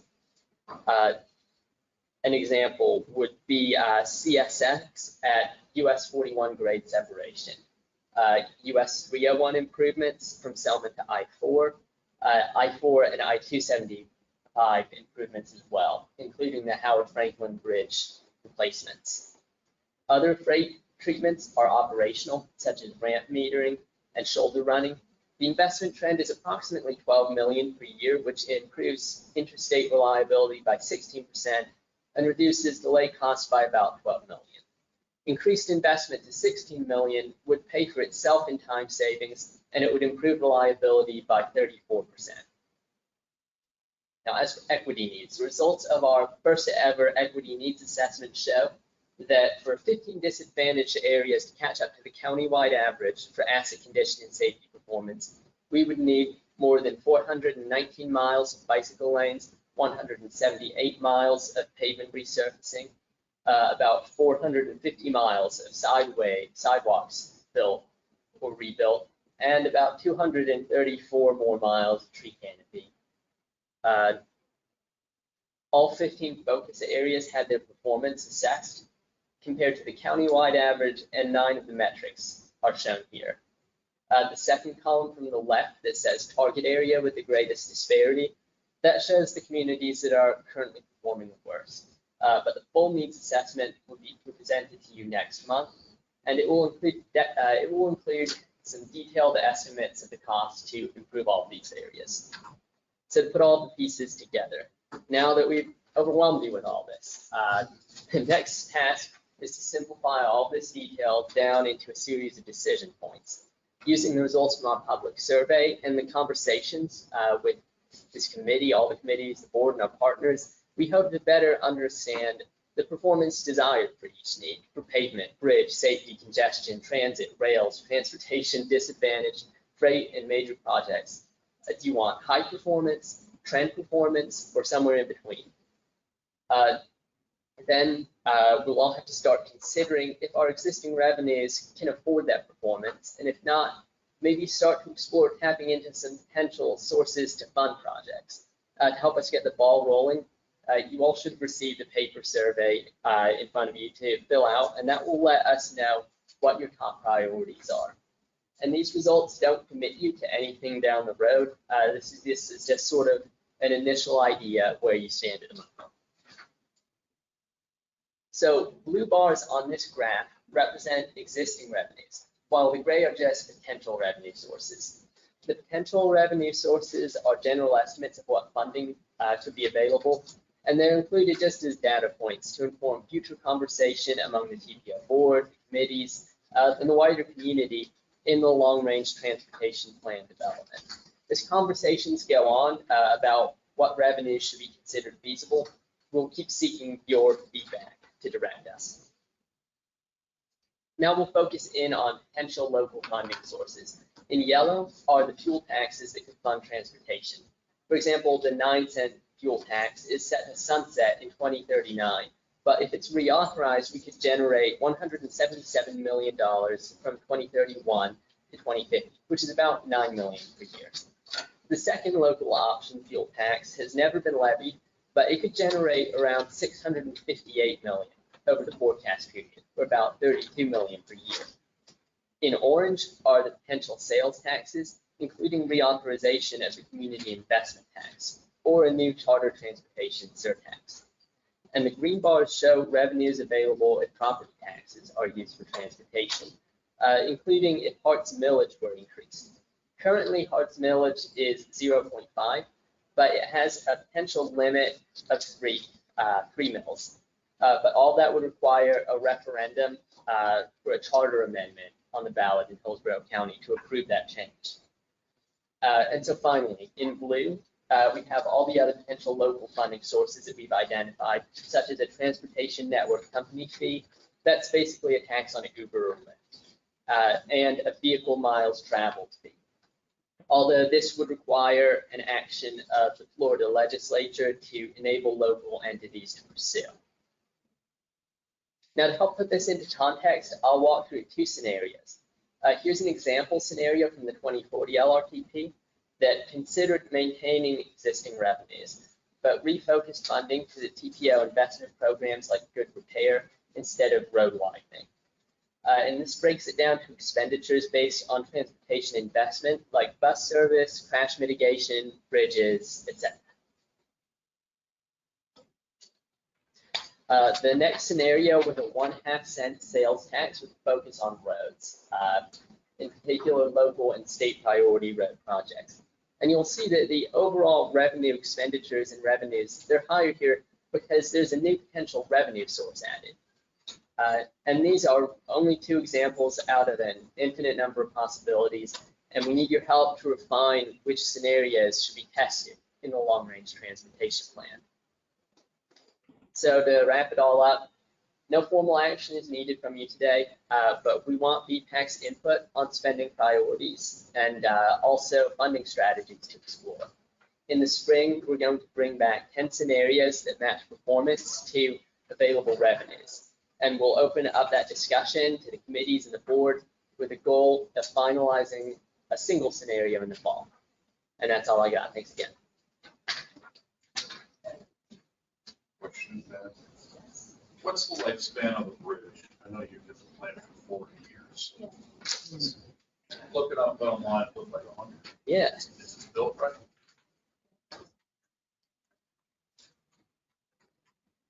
Question is, were these built right? Well, they were built right at the time. 80 years on average. So the expectation changes as we get better at building things. Well, I find it a little bit for you, Jonathan. Yeah, I got it. Where we use them way, we run way more vehicles over them. I remember we had a talk, something about the Andy span. New span is now old span. Placed. Now I feel old because I'm Yeah. Question. In your slide, you had the trend spending, which is basically what we've been doing. And you had the performance spending, with the exception of the equity slide. The other categories, how did you select what performance spending? I am not so aware. You just heard Prashant's presentation on the convention management with safety. That needs assessment was and every single one of these has a needs assessment. You would be hearing presentations on those. For instance, for safety, we looked at the high entry network for those top 50 roadways to have a reduction in crashes and fatalities. We predicted how much money it would cost to get those to reduce by, I think it was by 50%. So like, there's a whole calculation that goes into deciding. So you said performance, but we wanted to achieve an EPA. That's right. I like that thought process.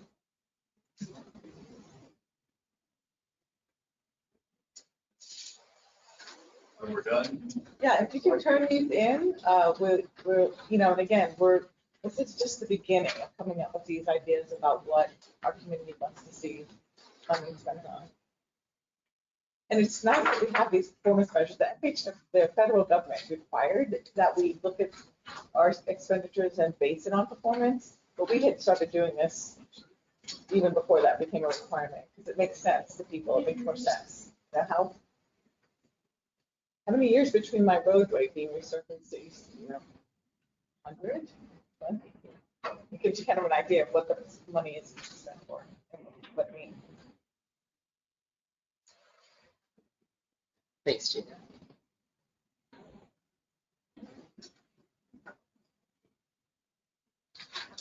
Okay, does anyone have further questions that I could address? Try to. I'd like to thank you for the presentation. Thank you. Sounded good, and we'll get some feedback.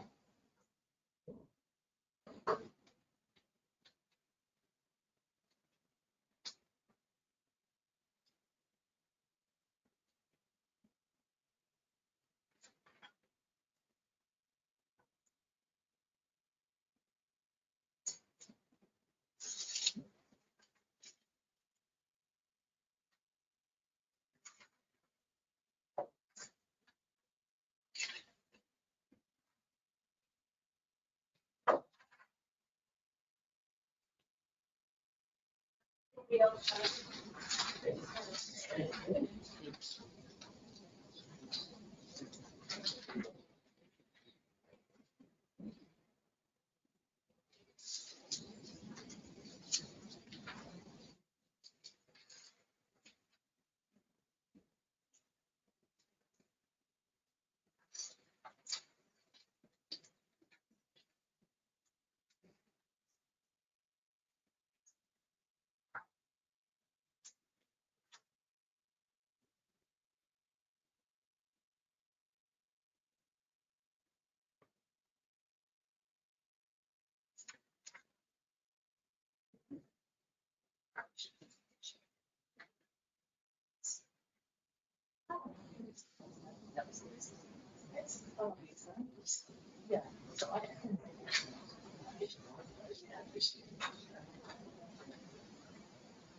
I didn't need to send you over now. Sure, why, yes,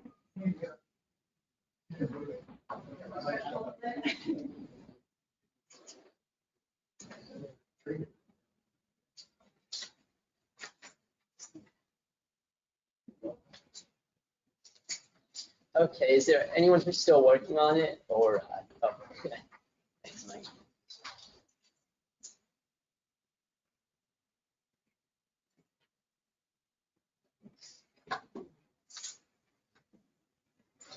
Okay, Jonathan, do you need more time? I can't remember. Those are just your notes. You already turned these in. Yeah. Okay, paranoia on my part. Yeah, you're ahead of the game.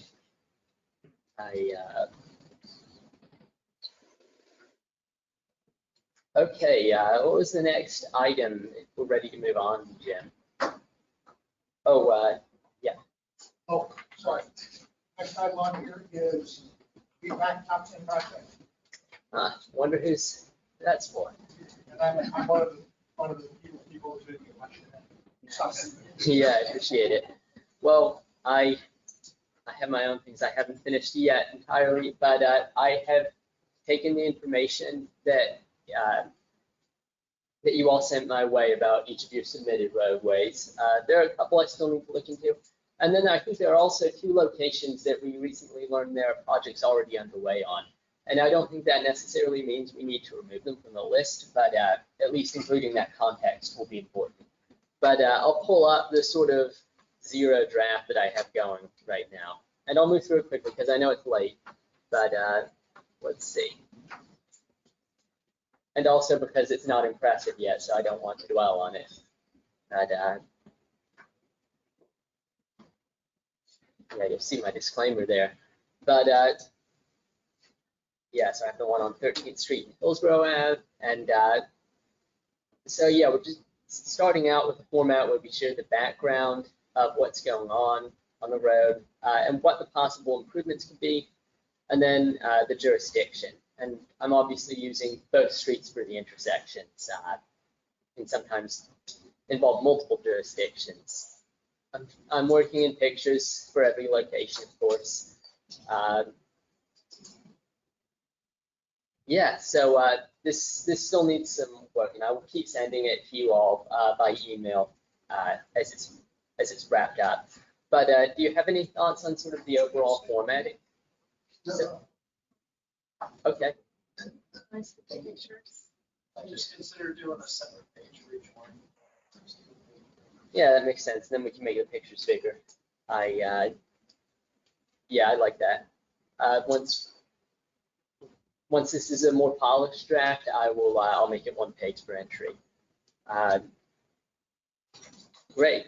So a little bit of some more interesting news I wanted to share is that the TPO has been working with our consultant, Dinesh, for several months now on trying to set up a program to do multimodal traffic counts on roadways on the high entry network across Hillsborough County, right? And the idea is we would count bicyclists, pedestrians, and vehicles to just get a sense of how many people are using the different roadways. And because we're using cameras to collect these counts, we'll be able to get some pretty rich data as well. You know, for example, number of people going against traffic or bicyclists on the pavement, things like that, on the sidewalk. But how this overlaps with our top 10 project, basically we recently found out that we had 5 redundant locations in the list and had to pick 5 new ones. And so I looked through our top 10 list and asked them to deploy cameras at 5 locations from it. I had to, we're trying to do the counts only on city and county roadways, so I was not able to suggest the ones that were FDOT roads. But as things stand, we'll now have cameras deploying to do these counts at East Hillsborough Ave and North 19. North 13. Then another at West Gray Street and North McDill Avenue. You got cameras there now? No, yeah, Yeah, kind good of. counts. County cameras. Which Yeah, Or it will done be with cameras. cameras that they'll set up to count the number of bicyclists, pedestrians, and cars just passing along. They won't be permanent cameras, but they're not permanent. No, How long? they're 24-hour counts. They'll be set. How many, a month, a week, a day, an hour? I believe that like each count will be just a 24-hour interval where they'll be set up, and it will be on weekdays. Like a rainy Friday, you don't be there at all. 24 hours, so it makes sense. I mean, maybe that's what you get. Yeah, You're just gonna count for 1 day? I believe that's right. Yeah. Like 365. Yeah. That's my understanding. Let me check in with them again. Yeah. We did take in particular that they will only be counting on school days during the week. So you know, there won't be some situation where school's out and the numbers are artificially spiked. Yeah, let's see. Oh, yeah, we had Zeal Street and Henderson Boulevard, and then Gibsonton and US 301. And I'll share this list with all of you later down the line, but I just thought it might provide some useful context that we can share, in particular if we see that there are high numbers of bicyclists and pedestrians on these concerning roadways, that helps make a case.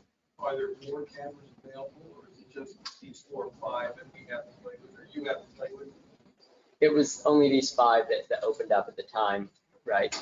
And as they come along, can we suggest, as a side thought, suggest other places that we haven't had cameras, like, say, I've got 5 you can play with in December, and you come back and say, in November, hey, guys, I can put 5 somewhere, what would you like to see? I don't even know if that exists as a possibility. But I have the list. I'll send it your way. I'll say that, we signed a scopes of work with Dinesh on this particular project. We said it's limited to 80 counts right now.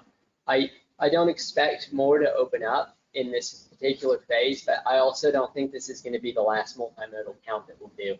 And it was only recently that we really started thinking about how it could converge with BPAC's work on the top 10 as well. But I think that, if we do the work again in the future, we'll definitely be more proactive about trying to bring in committee input on the locations.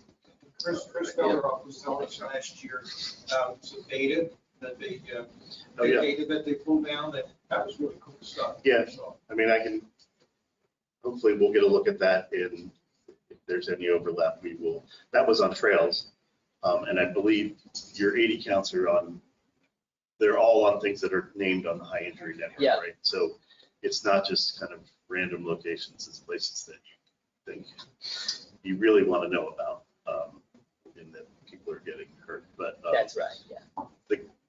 it's all very limited, and we'd love to do more, but the county is also doing its own set of roadway counts across the coming year. And I've been given 12 of those, which I haven't selected yet, but I will be using those on the trail system again so that we can then calibrate that. That cell phone user data is the data set we had, and there were things about it that I didn't fully trust. So we can then calibrate some of those actual locations against that and maybe make better, estimates across different months away from the counts. If we can compare the dates we get in our real counts to those, then we can maybe make inferences across the year, stuff like that. But we're probably going to push that out until March, because that data did suggest, hey, November's really weird month. Everybody's in that year, and I think generally with Thanksgiving and the way the school holidays are and stuff like that, and the weather change, while it's still hurricane season, there was just a weird tanking of all the numbers in there, so I don't think it's representative. It's good to use as a representative month. And then we did see a general decline through, December, January, February. Things picked up again in March, so we're going to look. I will have the sites nailed down, but they will be on county trails starting in March. I will reach For out. that, we're just trying to build. For this stuff to be good, useful, you need to have recurring counts of the same places over a number of years and stuff like that. We're just starting, but hopefully we'll get more. I didn't mean to cut you off. That's all right. I was just going to say, I am going to reach out now to the consultant about that. I'm just curious what their literal rainy day policy is now, because that could kind of skew their numbers a bit. And, I doubt that their interns would be too excited about coming out in the rain either, but I'm sure they have a procedure. We expect that, of course. Did Mike have a question? I have a question. You say they do the counts through cameras. Would they be willing to sponsor somebody to go out there with the camera, like maybe on a bicycle and record traffic, record different areas? That was something that I was kind of talking to Cutter about a couple of years back. I don't know. I'm kind of instinctively skeptical that they would be willing to share their tech with people, because those cameras that are used for the counts are pretty expensive. But what if the person has their own cameras? They can just download the video off of theirs. Would that be something possible? I'd have to ask them about that. Yeah. I mean, if the camera quality is enough to work, that might, I don't see why they would be against it if we're paying them for it. But just got to find out if that's technical. They've got specific methodologies using fixed cameras and then some of them even have, smart learning and algorithms embedded in that, so that they can feed the video into a computer, which can pick out a bicyclist from a pedestrian, from a car, and all that kind of stuff based on how fast they're moving, stuff like that. Right. Yeah. The reason why I'm saying that, because there is a website and a company called Cyclic. They make cameras for cyclists. It's a frontal camera with a light and a back camera. The resolution is great. You can pick up a license plate almost 40 feet away, clear as day. And I was thinking about something like that, because we just got a set in the shop yesterday. So I'm trying to see, like, if there would be something that I can do personally to help with some of that, like get involved. I like coming to the meetings, but I like to be out there too. I think it would be cool to see what you could do with it. I think it'd kind of be almost a separate angle into the same question. Yeah, I don't think the data would be somebody on able a to bike be integrated actually directly. in traffic Yeah. in Tampa, actually in real world Yeah, situations. that would be a cool experiential document. Yeah, because I talked to pedal power promoters, Cutter, and a few other people about sponsoring me to do that. It was a matter of just getting the cameras. We've got the cameras in the shop now, so it's just a matter of getting the equipment and maybe just. I mean, I'm not looking to get paid. I'm looking to get something accomplished here in Tampa. You know what I mean? Yeah. So it's not about getting paid. It's about trying to accomplish something. Is the shop? It's well-built bikes. Right. Are they willing to share that with people other than you? Discussion with John and Vicky as of now about that. So Maybe I can give you Because, feedback like I that. mean, you could certainly ride around with it, but if we could get it to other places in the community, other people to report their experiences and build a database. So, Right, like, I would be the jump start of it. Yeah, yeah. And, you know, other people could do it too. And it would be a community effort too, like, you know, get involved, Right. get out there, get to do something. You know, and like I said, record real time situation to actions. I was just watching one last night on YouTube. A couple was riding. The guy stopped in the middle of a two-way road, telling him to get out. And they're like, it's a two-way road. We can't. Where do you want us to go? Basically, he caught road rage. He sped up, and got in front of the lady. He stopped his car so she would run into him in the back, and then he took off. If it wasn't for the camera, they wouldn't have got the license plate for the guy's face. You know, that's the kind of thing that I'm talking about. We'll definitely keep that on our radar because it sounds like a good project. I think one interesting thing about the consultant we're working with is that they're using the sort of mounted cameras, but they're not using AI software like some of the companies that are doing these counts are. They're using just manual reviews of the videos. So it does make them versatile in certain ways. Yeah, everybody's got a different angle. It's such a newly emergent technology. I mean, to be able to just even store that much memory that it takes to run video counts and all that, that's all brand new. And so every consultant's pitching a slightly different, you know, angle into it. Right. And we were considering, you know, we had people who were just saying, we can do wonders looking at tube counts on a trail, or we can use video, or we can use infrared. And it's like, they all will get you something, get you a sharper resolution on one aspect of it at the expense of something else. Yeah.